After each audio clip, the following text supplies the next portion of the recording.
Now at 6, neighbors in a South Florida community shocked that their neighborhood is being linked to the tragic Brown University shooting. This after police say the gunman's last known address is in Northeast Miami Dade.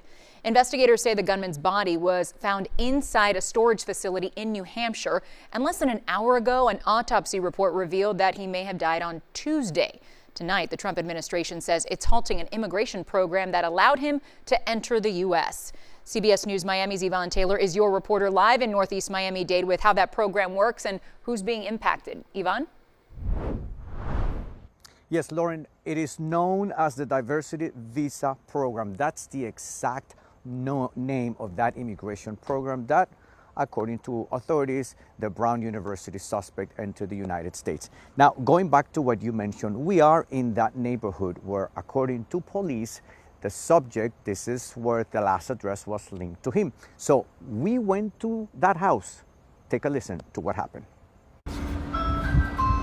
With CBS News Miami. After stating to the person who answered the Ring doorbell, Rhode Island police revealed that the last known address of the Brown University shooter was this location. He answered, I have no comment on that. Are you the owner of the house? We were asked to leave. Providence, Rhode Island also identified the shooter as Claudio Neves Valente, a 48 Portugal national living in the U.S. legally. He came into the Diversity Visa Program. Immigration attorney Willie Allen said the program is also better known as the Visa Lottery. Millions of people have applied for the Visa Lottery.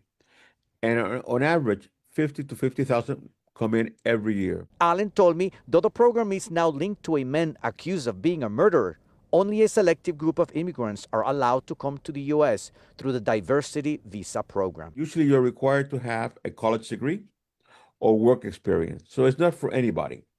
You need to be able to demonstrate that you have good moral character, and you have to complete, besides a background check, a work experience record. U.S. Homeland Security revealed on Thursday that Valente, a former Brown University student, entered the U.S. in 2017 and shortly after received a green card. Every time an incident occurs that an immigrant's involved, they take action against the whole group, against all immigrants.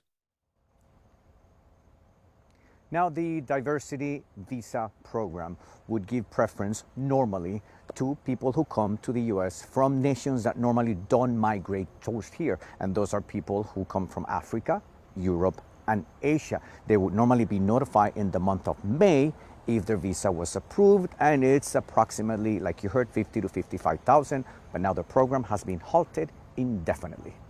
We are live in Northeast Miami-Dade. Yvonne Taylor, CBS News, Miami.